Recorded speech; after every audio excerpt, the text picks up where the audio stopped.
Abram as Bíblias de vocês em Romanos, no capítulo 1.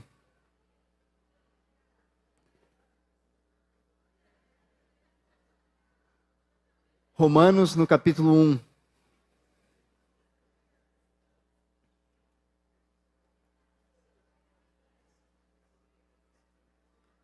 Versículo 1. Ara.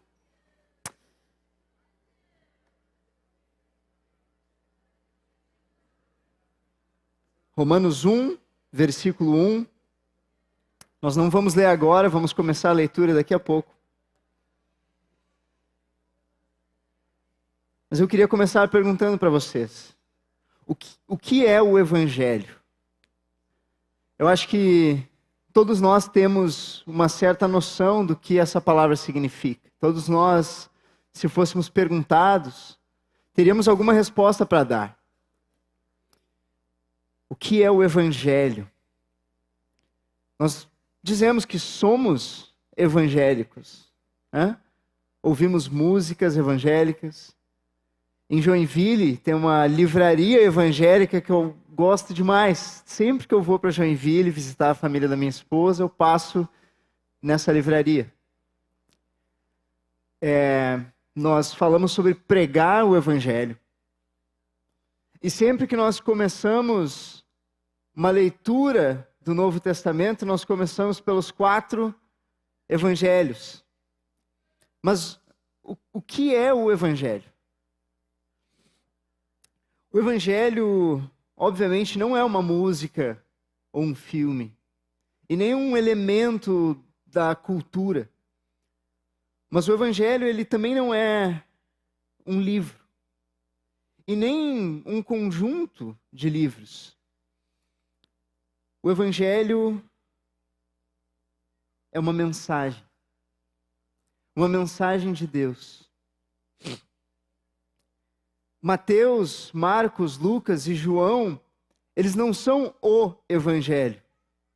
Eles contêm o Evangelho, mas eles não são o Evangelho. O Evangelho é uma mensagem de perdão, de reconciliação, de redenção, de salvação. E o Evangelho, ele vem sendo anunciado muito antes dos 4 evangelhos serem escritos. Muitos historiadores acreditam que o Evangelho de Marcos tenha sido o primeiro evangelho, o primeiro livro do Novo Testamento que foi escrito em um papiro. Mas muito antes de João Marcos começar a aprender a escrever, muito antes dele nascer, o Evangelho já vinha sendo anunciado. A palavra diz em Gálatas 3:8, um texto que a primeira vez que eu me dei conta do que ele dizia foi uma revelação para mim. Em Gálatas 3:8 diz assim: ora, tendo a Escritura previsto que Deus justificaria pela fé os gentios, pré-anunciou, a palavra aqui em muitas traduções diz pregou, o Evangelho a Abraão. Em ti serão abençoados todos os povos. Nós conhecemos essa cena. Lá em Gênesis, no capítulo 12, quando Deus chama Abraão e diz para ele: sai da tua terra, da tua parentela, da casa do teu pai, e vai para a terra que eu te mostrarei. Abençoarei os que te abençoarem, amaldiçoarei os que te amaldiçoarem. Em ti serão benditas todas as famílias da terra. Todas as nações vão estar sendo chamadas a uma reconciliação com Deus. Essa mensagem já continha o Evangelho. E é isso que Paulo nos explica aqui em Gálatas. O Evangelho é, então, uma mensagem. E é sobre essa mensagem que Paulo vai falar aqui em Romanos. O Evangelho completo. Paulo chega a falar aqui em Romanos, usar uma expressão, o meu Evangelho, como se ele estivesse escrevendo ainda mais um relato mais uma versão dessa mensagem que Deus tem anunciado. E por isso, logo na introdução dessa carta, logo no início, nos primeiros versículos, que geralmente são curtinhos, na maioria das epístolas de Paulo, Efésios, a introdução tem 2 versículos. Mas em Romanos, a introdução tem 15 versículos. E nos primeiros 7, Paulo vai nos apresentar 3 aspectos do Evangelho. Essa é o título da mensagem que nós vamos compartilhar nessa manhã. 3 aspectos do Evangelho. O que ele é, em primeiro lugar. Sobre quem ele é.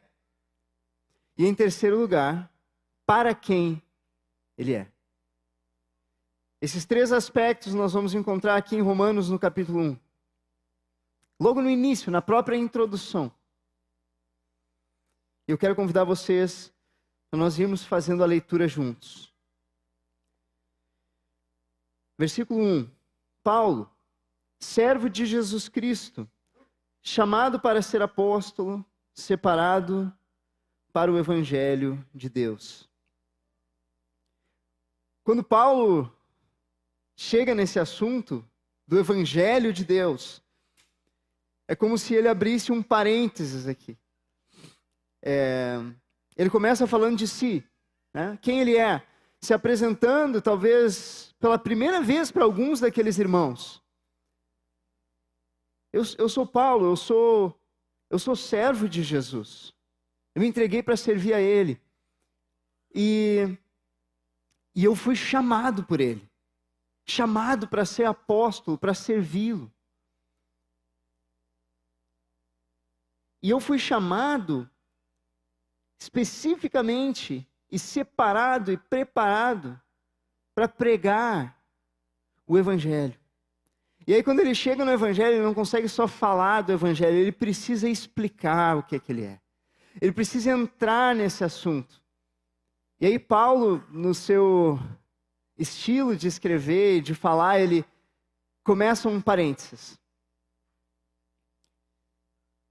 E esse primeiro parênteses, ele vai usar então para explicar esse primeiro aspecto, o que é o Evangelho. E nós vamos fazer algumas listas aqui nessa manhã, algumas listas de coisas que são mencionadas por Paulo. Vocês não precisam se preocupar em gravar tudo. Depois vai ter vídeo disponível, vocês podem olhar, ouvir de novo. Mas prestem atenção. Quando ele começa a falar sobre o que é o Evangelho, ele abre uma nova lista. A primeira lista é qual? Das 3 aspectos. O que é, sobre quem é e para quem é. Mas quando ele vai falar sobre o que é o Evangelho, a leitura segue e ele diz, em primeiro lugar, que o Evangelho é de Deus. O Evangelho não é do homem, ele não foi inventado pelo homem. Se nós pudermos manter os versículos projetados à medida que nós fomos falando. O Evangelho, ele não é do homem, ele não foi inventado, ele não pertence a uma denominação. O pecado, ele nos separa de Deus. Então a mensagem de reconciliação precisa partir de Deus. O Deus que foi ofendido pelo pecado precisa ser aquele que tem a iniciativa de reconciliar. Amém? Em 2 Coríntios, não precisam abrir, não precisa projetar também, mas em 2 Coríntios 5,18 diz assim: tudo provém de Deus, que nos reconciliou consigo mesmo por meio de Cristo e nos deu o ministério da reconciliação. A saber que Deus estava em Cristo, reconciliando consigo o mundo, não imputando aos homens as suas transgressões. Essa é a mensagem de Deus para um mundo rebelde, para um mundo caído. Uma mensagem de reconciliação em Cristo. Em segundo lugar, ele avança no texto dizendo que o evangelho ele tem sido prometido, anunciado por Deus. Isso significa que os apóstolos ali da igreja primitiva, eles não inventaram nada. Eles foram conduzidos pelo Espírito Santo em um mover que já vinha manifestando, revelando essa mensagem, o desejo de Deus por reconciliação. Eu lembro de Lucas 24, quando Jesus encontra aqueles discípulos no caminho de Emaús. E é dito que, começando por Moisés e por todos os profetas, Jesus expunha-lhes o que a seu respeito constava em todas as Escrituras. Ou seja, a vida, a obra, o ministério de Jesus não foi novidade para aqueles que tinham os ouvidos atentos e os olhos atentos para ver o que Deus estava fazendo na história e aquilo que Deus já estava revelando. Deus ele vinha já anunciando o evangelho no Antigo Testamento para quem quisesse ver, através de homens, mulheres, situações, histórias, poesias, profecias, através de figuras e tipos, Deus, ele vinha anunciando que o desejo por reconciliação estava no seu coração. Ele é um Deus perdoador. Ele vinha anunciando essa mensagem desde a queda. Desde que em Gênesis, no capítulo 3, versículo 15, ele fala para a serpente: eu porei inimizade entre ti e a mulher, entre a sua descendência e o seu descendente. Este, o descendente, te ferirá a cabeça e tu lhe ferirás o calcanhar. Ou seja, desde a queda, Deus já vinha anunciando que haveria vitória contra o pecado, que haveria vitória contra a rebelião e a rebeldia. Deus havia anunciado que um descendente da mulher, ele seria vitorioso contra as obras das trevas, ele seria vitorioso contra as estratégias de Satanás e ele libertaria os cativos do diabo. Deus vinha anunciando que haveria uma obra de libertação e de reconciliação. O evangelho ele vem sendo anunciado por Deus através de muitos meios. Eu me lembro de Hebreus 1 e 2. Havendo Deus outrora falado muitas vezes, de muitas maneiras, aos pais pelos profetas, nos últimos dias nos falou pelo Filho. Ou seja, o Filho é a consumação final. Ele é a manifestação completa da mensagem de Deus, de reconciliar o mundo consigo. Então, ainda sobre essa resposta, o que é o Evangelho? A terceira coisa que nós lemos no texto, no versículo seguinte, é que o Evangelho é sobre o Filho, com respeito ao seu, mais uma vez, com respeito ao Filho. O Evangelho é sobre Jesus. Ele não é sobre prosperidade. O Evangelho não é sobre vitória. Não é sobre cura. O Evangelho não é sobre paz. O Evangelho não é sobre política, ser de direita ou de esquerda. Ele não é sobre economia, ser mais conservador, ser mais liberal. O Evangelho é sobre Jesus, sobre o Filho. É claro que o Evangelho tem as respostas para todas as perguntas que nós podemos ter e todos os dilemas que nós vamos enfrentar. Mas nós só achamos as respostas verdadeiras no Evangelho se os nossos olhos estiverem em primeiro lugar aonde os olhos do Pai estão, no Filho. Se você chegar no Evangelho para procurar as respostas para as suas perguntas e não encontrar o Filho, você nunca vai encontrar as verdadeiras respostas. Então, o que é o Evangelho? É uma mensagem de Deus que vem sendo anunciada por muitos meios, de muitas maneiras, e que se concretiza no Filho. Amém? O Evangelho, ele é de Deus. O Evangelho vem sendo anunciado por Deus. E o Evangelho é sobre o Filho. Então aqui Paulo como que encerra essa primeira parte da explicação. Nós sabemos agora o que o Evangelho é. Mas nós estamos falando de 3 aspectos do Evangelho. O que ele é. E agora nós precisamos aprender mais sobre quem ele é. Sobre quem é essa mensagem. Quem é esse Filho? Então Paulo, na sua maneira de escrever, é como se ele abrisse mais um parênteses dentro do parênteses. Ele vinha falando, eu sou Paulo, eu sou apóstolo, e eu fui separado para o Evangelho. Ah, o Evangelho. O Evangelho é maravilhoso. O Evangelho, ele é de Deus, ele vem sendo anunciado por Deus. Ele é sobre o Filho. Ah, o Filho. E ele abre mais um parênteses para explicar o Filho. E ele nos fala aqui diversas verdades sobre o Filho. Eu quero citar 7 verdades sobre o Filho aqui, ainda na introdução de Romanos, nos primeiros versículos. Podemos seguir a leitura naquele próprio versículo ali que nós estávamos, no versículo de número 3. Com respeito ao Filho, o qual, segundo a carne. Então a primeira verdade aqui sobre o Filho, Jesus veio em carne. Jesus se fez homem.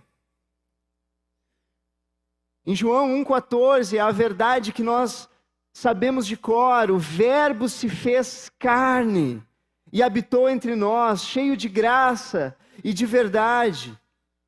Vimos a sua glória, glória como do unigênito do Pai. Jesus foi homem. Ele teve sede. Quando na cruz ele pediu que dessem algo para ele beber. Ele teve fome.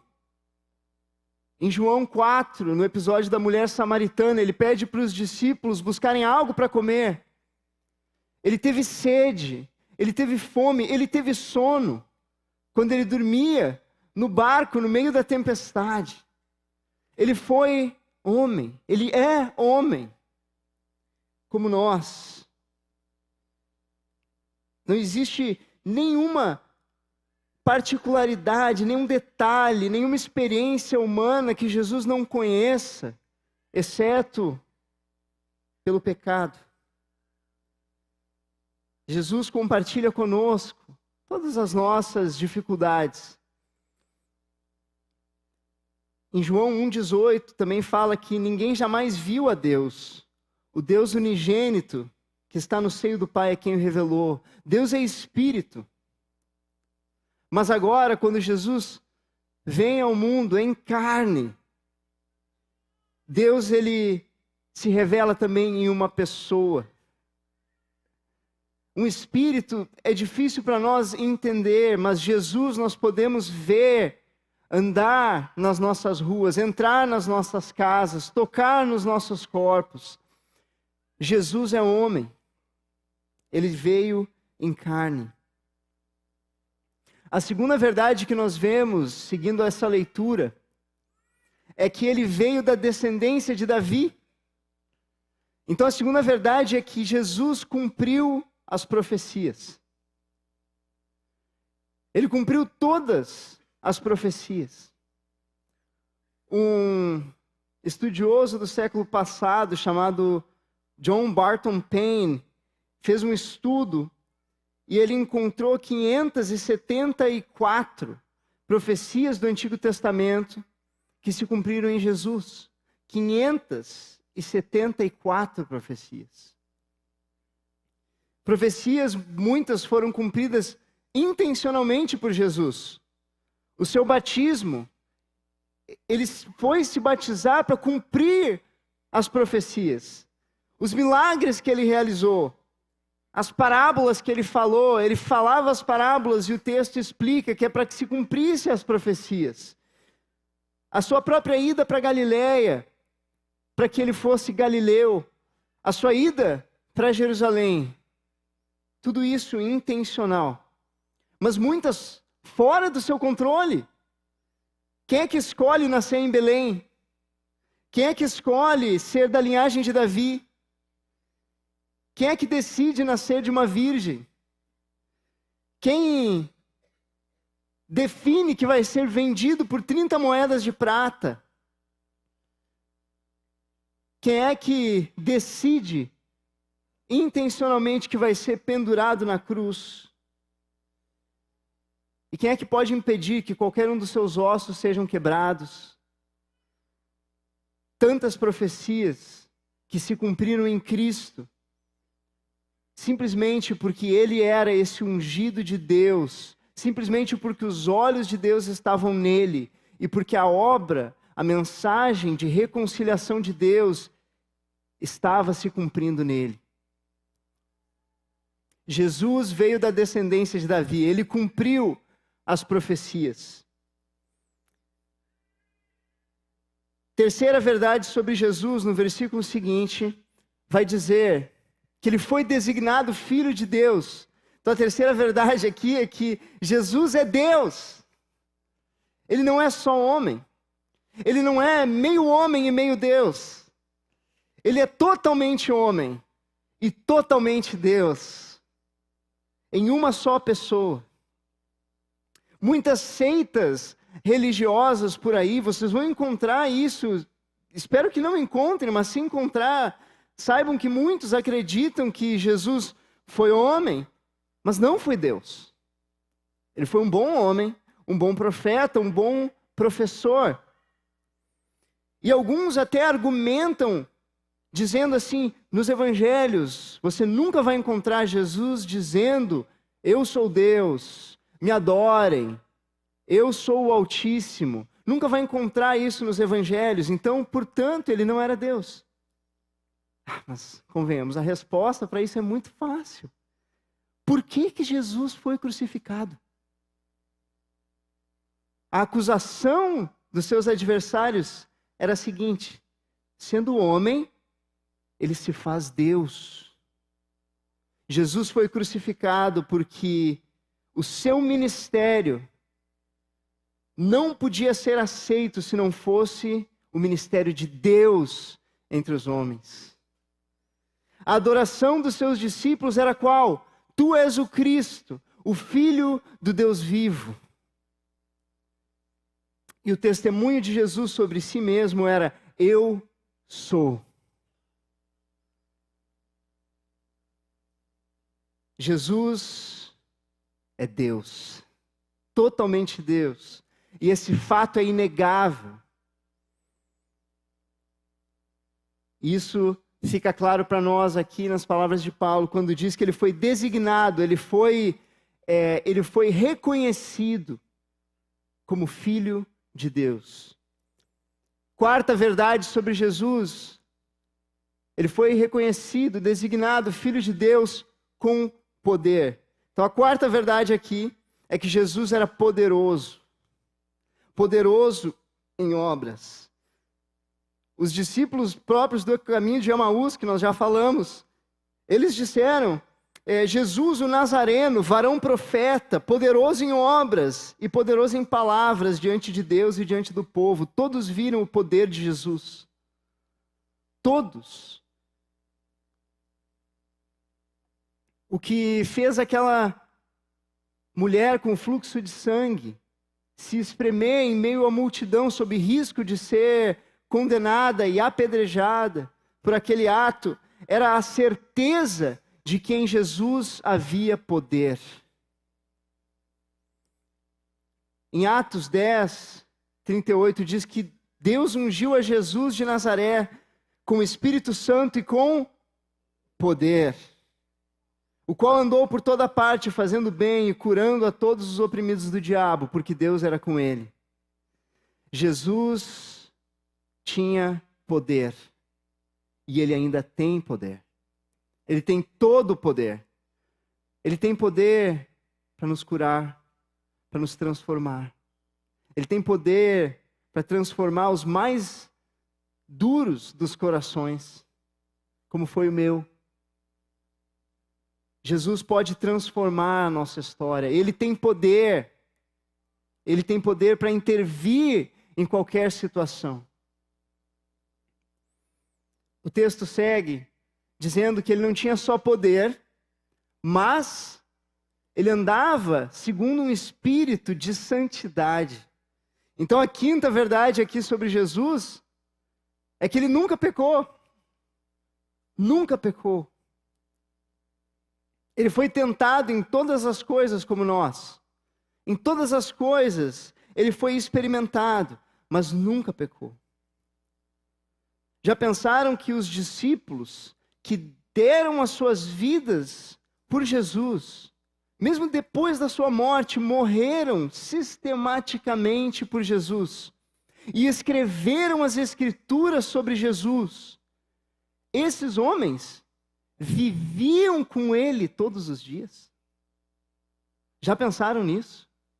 Que se houvesse alguma falha em Jesus, esses homens seriam os primeiros a perceber?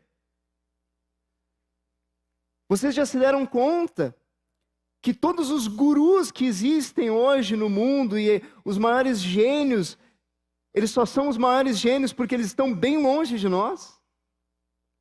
O guru, aquele que vem com todas as respostas para resolver todos os problemas, ele sempre vem de fora. Ele nunca é alguém, ele nunca é o nosso vizinho. Ele nunca é alguém que está perto de nós.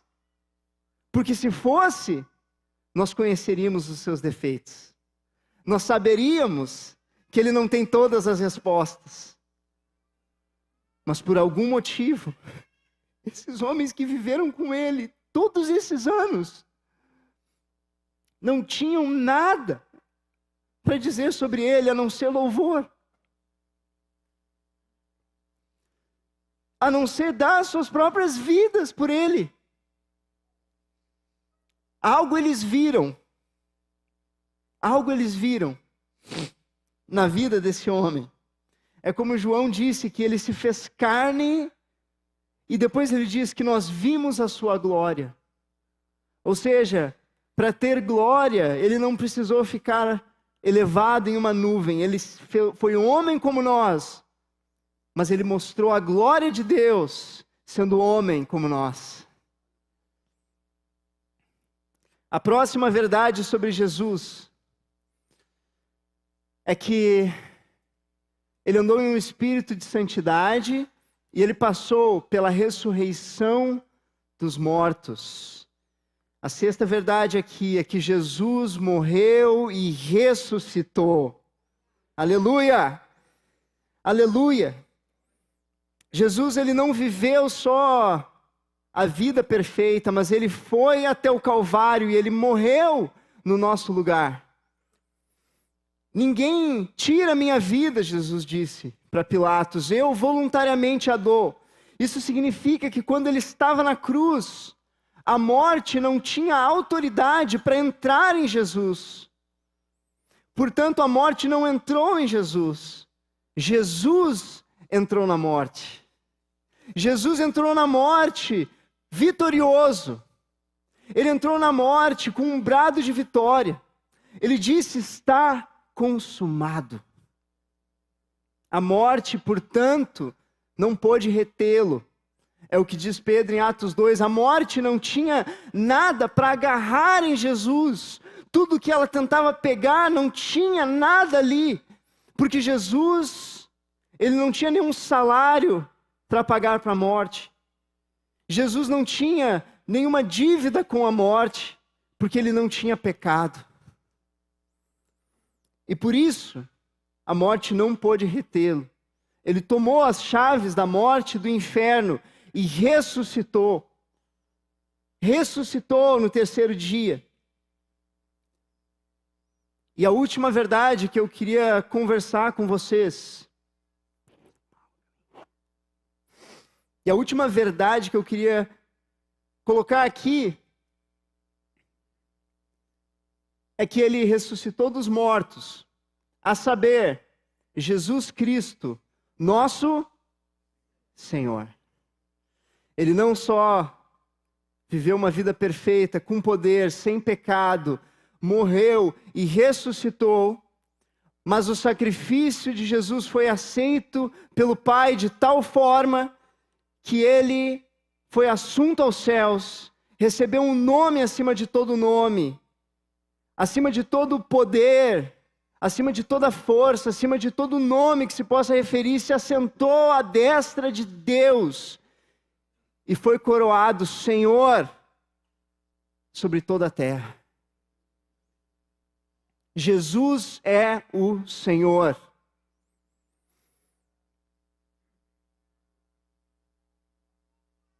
Essas são as verdades sobre quem é o Evangelho. Um Jesus que se fez carne, que cumpriu as profecias, que é Deus, que foi poderoso em obras, que nunca pecou, que morreu e ressuscitou, e é o Senhor. Essa é a verdade preciosa sobre quem é o Evangelho. O Evangelho, ele é a boa notícia de que antes da destruição, Deus sempre oferece a reconciliação. Antes de destruir, Deus reconcilia. Mas, Paulo aqui, ele nos ensina que a reconciliação só pode acontecer em Jesus. É por isso que o sobre quem é tão importante. Porque a diferença de uma falsa notícia que nos engana e a boa notícia que nos salva é a centralidade de Jesus. Um meio evangelho com meias verdades leva você todo para o inferno. Mas o evangelho completo, o evangelho verdadeiro, que nos é apresentado claramente nas Escrituras, não precisa de nada da parte de quem ouve, a não ser arrependimento e fé. Confiança de que esse Jesus é quem ele diz que é, e de que ele pode nos salvar.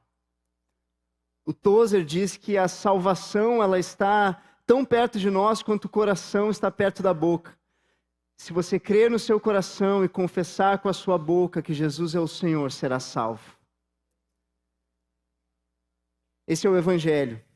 É a mensagem de que Deus decidiu reconciliar o mundo consigo através de Jesus.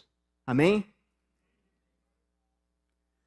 Mas se nós já vimos o que é o Evangelho e sobre quem é o Evangelho, nos resta perguntar: para quem é essa mensagem? Para quem é o Evangelho? E a resposta dada em Romanos aqui pode ser, no próximo versículo, resumida em uma só palavra: todos. Essa palavra que vocês veem projetada aqui é a resposta: todos. Se Paulo está escrevendo para os gentios, todos os gentios. Se Paulo está escrevendo para os judeus, todos os judeus. O Evangelho é para todos. Ele é para aqueles que não têm esperança, para aqueles que foram rejeitados, para aqueles que foram quebrados pela vida. O Evangelho é para os ricos que acham que possuem tudo, para os pobres que sofrem porque não têm nada. O evangelho é para todos. Ele é para os africanos nas suas necessidades e para os europeus e americanos nas suas necessidades. O evangelho é para todos. O evangelho é para nós. E o texto termina dizendo assim, no versículo seguinte: de cujo número sois também vós, chamados para serdes de Jesus Cristo. Jesus é o Senhor, amém? Ele reina sobre todas as coisas, sobre todas as pessoas. Tudo pertence a Ele. Toda autoridade lhe foi dada nos céus e na terra. Mas ainda assim, Ele nos chama para sermos dele. Vocês entendem isso? Tudo pertence a Ele, mas Ele nos chama. Porque Ele quer ver uma decisão individual de cada um de nós. Nós nunca, quando pregamos o Evangelho, nunca podemos dar a entender que uma pessoa, quando decide por Jesus, ela está naquele momento fazendo de Jesus Senhor da sua vida. Porque Jesus já é o Senhor. Se você reconhece ou não, Ele é o Senhor. O que nós fazemos é confessar que Ele é o Senhor. É o que diz em Filipenses 2:11, vocês se lembram? Que toda língua confessará que Jesus é o Senhor, para a glória de Deus Pai.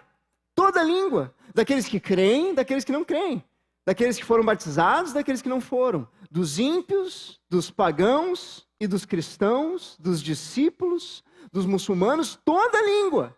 Os condenados para o inferno e aqueles que vão reinar em glória, todos vão confessar um dia que Jesus é o Senhor. Em Romanos 10, não diz para fazermos de Jesus o Senhor, mas que se com a tua boca confessares a Jesus como Senhor, serás salvo.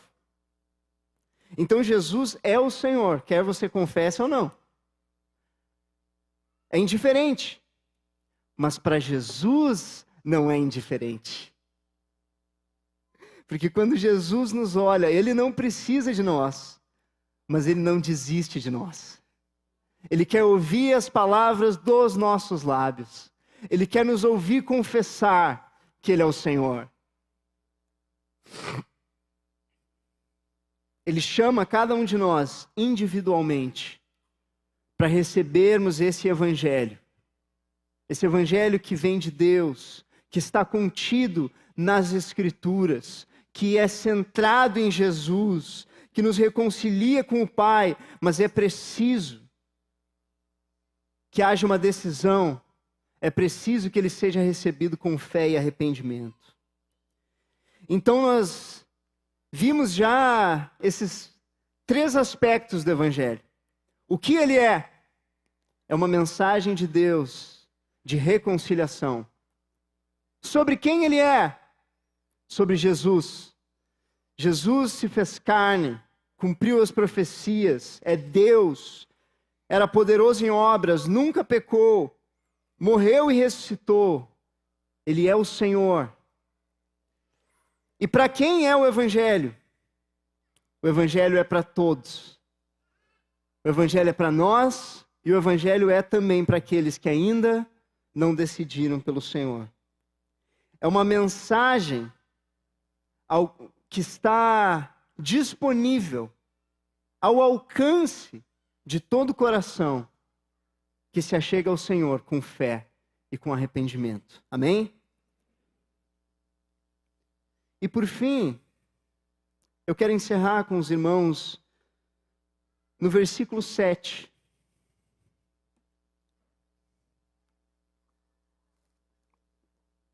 Isso é como se fosse um extra. Se vocês olharem a estrutura do texto, vocês vão lembrar que Paulo está aqui abrindo parênteses. Eu sou Paulo, sou servo, sou apóstolo e fui separado para o Evangelho. O Evangelho. E ele fala do Evangelho, e ele fala que o Evangelho é sobre o Filho. O filho. E ele fala do filho, quem é o filho, o que ele fez, como ele veio e quem ele é. E ele vai dizer que o filho, ele chama todos nós, todos os gentios, para receber o evangelho. E aí ele abre mais um parênteses. Tá bom, quem ele chama? Todos vocês que estão contados no número daqueles que são chamados para ser de Jesus. Esse é o terceiro parênteses. E aí agora, rapidinho, como se ele tivesse lembrado, puxa, eu ainda estou na introdução da carta, ele fecha os 3 parênteses e ele volta para aquilo que ele estava falando no começo. Certo? Eu desenhei os parênteses na minha Bíblia para me ajudar a enxergar melhor. E agora ele fecha todos esses parênteses e ele volta para o início. A todos os amados de Deus que estais em Roma. E eu vou fazer uma adaptação aqui. A todos os amados de Deus que estais em Porto Alegre. Chamados para ser santos. Graça a vós outros e paz da parte de Deus, nosso Pai, e do Senhor Jesus Cristo. Realmente são parênteses, né? Porque uma das características de um parênteses é que ele pode ser retirado do texto sem causar nenhum dano estrutural à mensagem. E se nós pensarmos dessa forma, Paulo poderia muito bem ter dito: Paulo, servo de Jesus Cristo, chamado para ser apóstolo, separado para o Evangelho de Deus. A todos os amados de Deus que estáis em Roma, chamados para ser santos, graça a vós outros e paz da parte de Deus nosso Pai, do Senhor Jesus Cristo. E a introdução estaria completa. Mas Paulo é Paulo. Então agora ele encerra com esse último versículo de número 7. E eu falei que nós íamos fazer muitas listas hoje. Eu não espero que vocês tenham memorizado todas elas, mas que haja um sentimento no coração de vocês de paixão por Jesus. Estarem apaixonados pelo Senhor, pelo Evangelho. Estarem apaixonados por essa mensagem de Deus que nos chama. E agora eu quero fechar com uma última lista, que eu enxergo nesse versículo 7. São 4 características de alguém que respondeu ao Evangelho.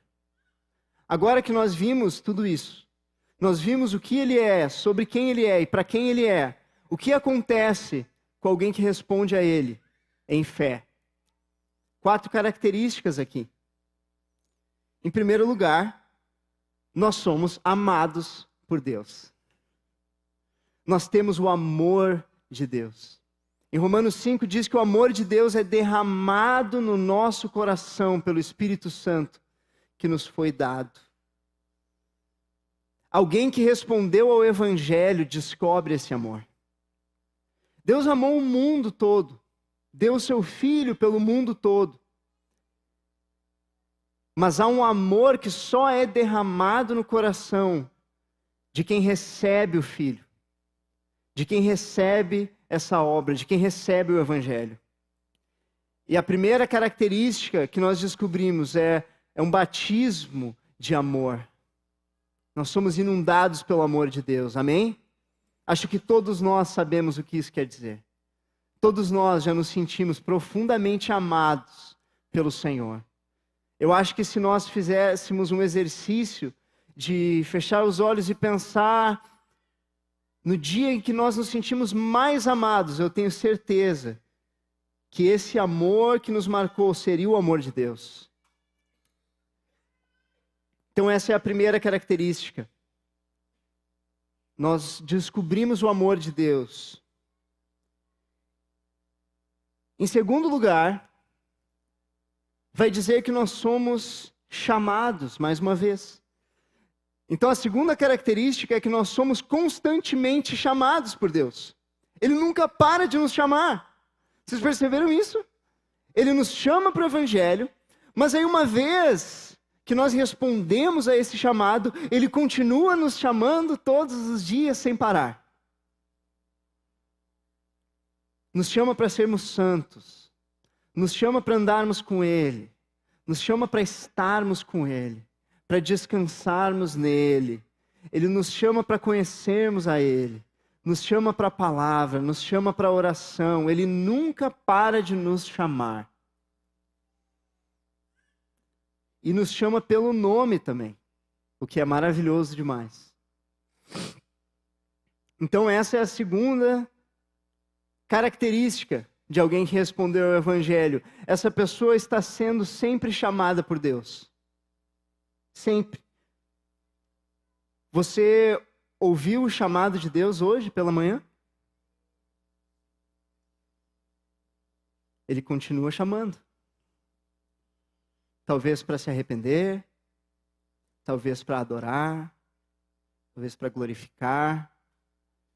Tem algo específico que Ele está te chamando nessa manhã, nesse momento. Amém? Ele não para de te chamar. A terceira característica, então, é que essa pessoa descobre a graça de Deus. A graça de Deus. Ela descobre o amor, ela descobre o chamado constante e ela descobre a graça de Deus. Graça a vós outros, diz o texto. Graça e misericórdia são diferentes. Misericórdia é Deus não nos dar aquilo que nós merecíamos. É Deus não nos mandar para o inferno. Misericórdia, Senhor. Graça é Deus nos dar aquilo que nós não merecíamos. É Deus nos mandar para o céu. E quem responde ao Evangelho descobre graça e misericórdia todos os dias. Todos os dias. Salmo 23, bondade e misericórdia certamente me seguirão todos os dias da minha vida. Lamentações 3, as misericórdias do Senhor são a causa de nós não sermos consumidos, renovam-se a cada manhã, grande é a tua fidelidade. João, no capítulo 1, da sua plenitude temos nós todos recebido, e graça sobre graça, superabundante graça. Romanos, no capítulo 6, vai dizer que onde abundou o pecado, superabundou a graça. Então, é isso que nós descobrimos de Deus todos os dias, graça e mais graça, e mais graça, e mais misericórdia. E vamos nos arrependendo, vamos nos aproximando, vamos nos santificando, vamos atendendo ao chamado de Deus, e mais graça, e mais graça. Amém? Essa é a terceira característica de quem respondeu ao Evangelho. E a última característica que nós podemos encontrar aqui é a paz. Que é o que ele diz. Paz da parte de Deus e do nosso Senhor.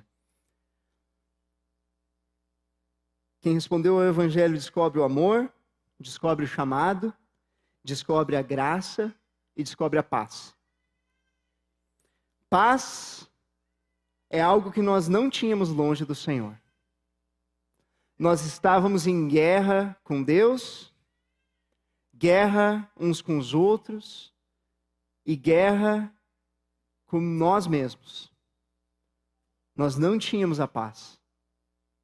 Nós podíamos tentar mascarar os sentimentos, anestesiar as sensações, podíamos nos fechar em situações e ambientes que falsificavam a paz, mas logo descobríamos a ressaca do dia seguinte, descobríamos que aquela paz não ficou, não permaneceu e que ela não era nossa.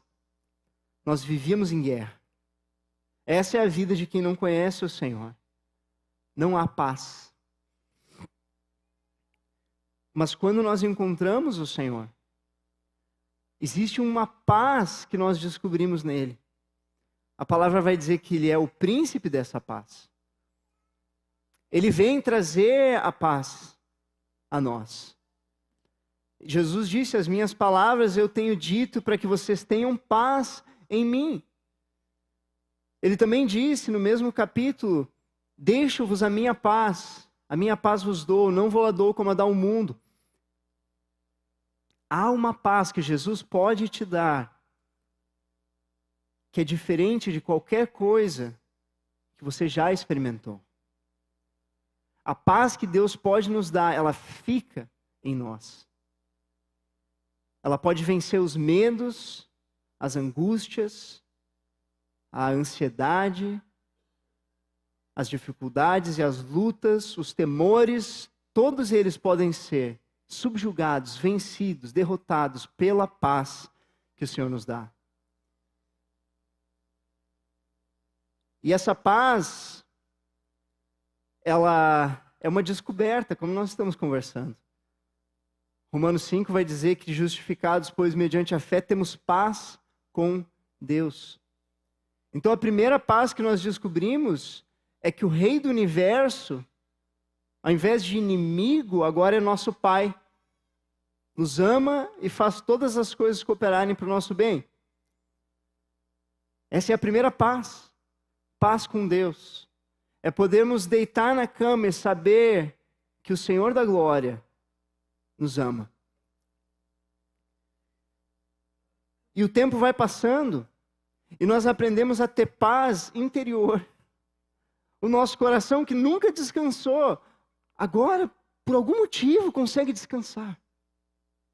A nossa mente que nunca nos perdoou pelo que fizemos e pelo que passamos, agora consegue nos perdoar.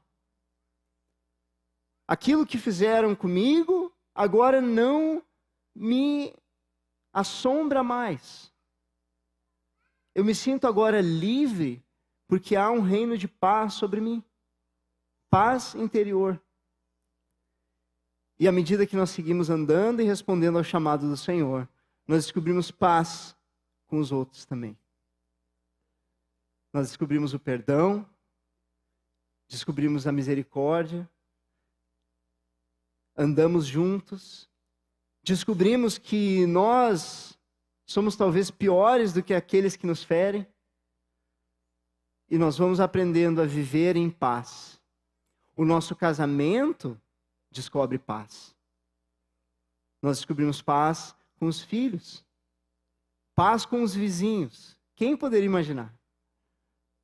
Descobrimos paz no trabalho.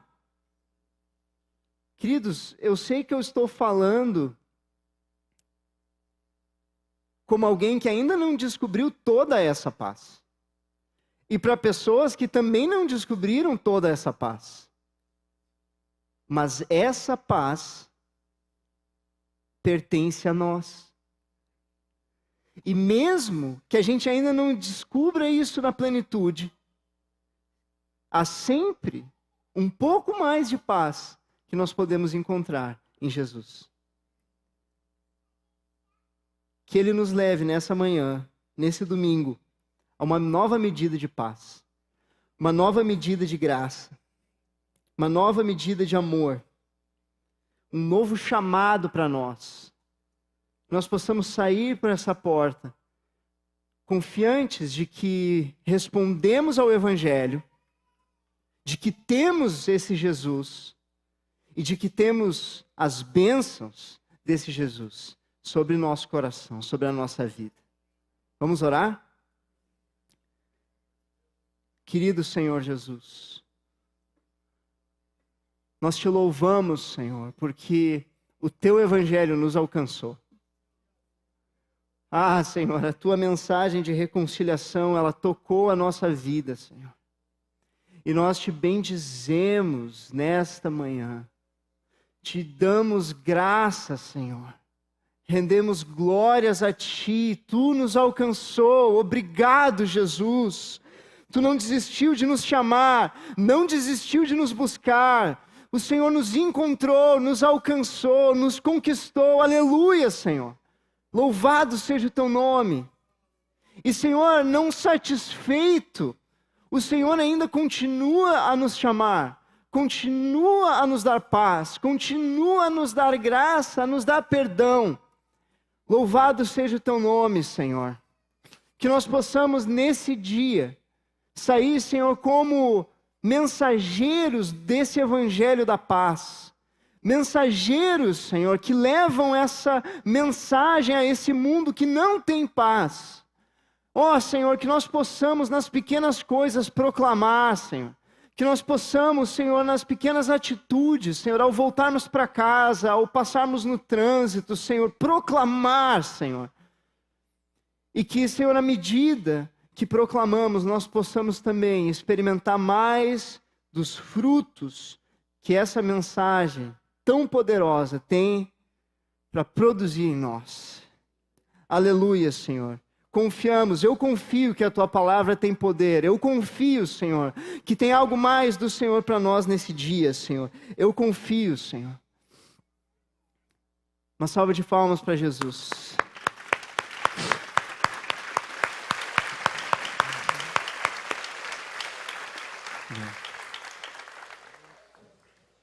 Irmãos, quando o Senhor nos mostrou para estudarmos o livro de Romanos, nós entendemos que realmente o Espírito Santo quer falar conosco, versículo por versículo, verdade por verdade, para que a gente seja transformado à luz desse Evangelho. Então nós reforçamos, né, o que temos falado aqui, que de agora e por muitos meses, no De Casa em Casa, nós vamos ver o livro de Romanos. Pedimos que os irmãos leiam esse livro quantas vezes puderem e vão aos grupos nas casas e compartilhem aquilo que o Senhor falou. E deixem com que esse Evangelho realmente transforme a nossa vida. Amém? Amém. Amém. Os irmãos vão em paz, na graça e na paz do Senhor. Amém. Amém.